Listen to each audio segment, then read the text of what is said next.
DCP Player free.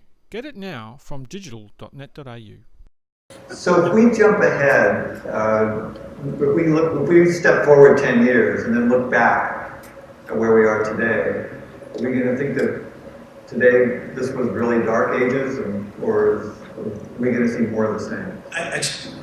I'm going to kind of answer your question, but I kind of address it just for something that David said.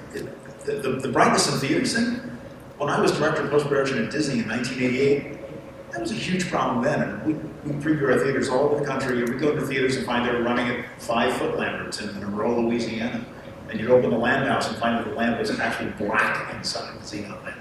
And it's to David's point, is that it's about that quality of experience. When we were on DCI, we realized we're going to set all these specs, and at the end of the day, it's still going to rely on the exhibitor whether they actually allow the lamp to have enough current to give full brightness on the screen to maintain that experience.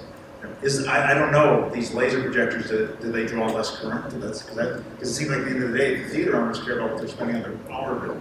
But it's those things that need to be addressed. Kind of Hollywood and the people at this NAB conference and the technology. We're developing technologies that really can improve the experience, but then it's the last mile, so to speak, how it's actually presented in the theater. Are your feet sticking to the floor?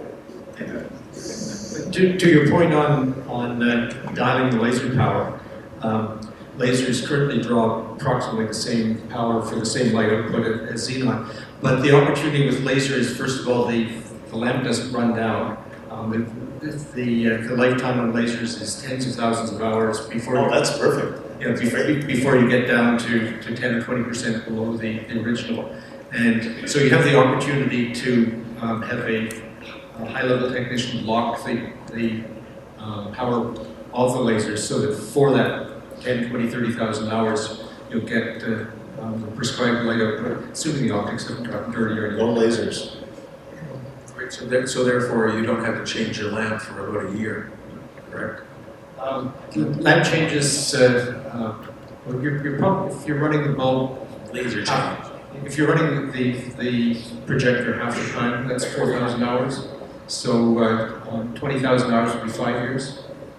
Did I do that right? Yeah. Yes.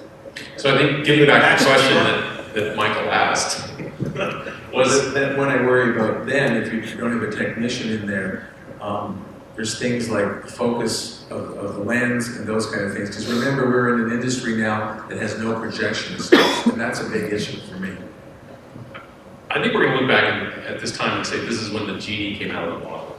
I mean, if you look at cinema before, say, 2000, we had film, 35 millimeter, we had a double-bladed, triple-bladed shutter, we were at 48 bits on the screen.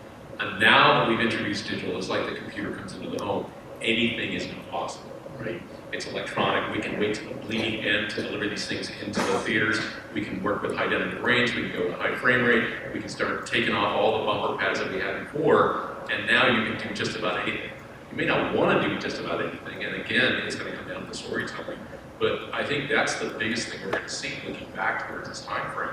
This is when everything just pivoted and took off.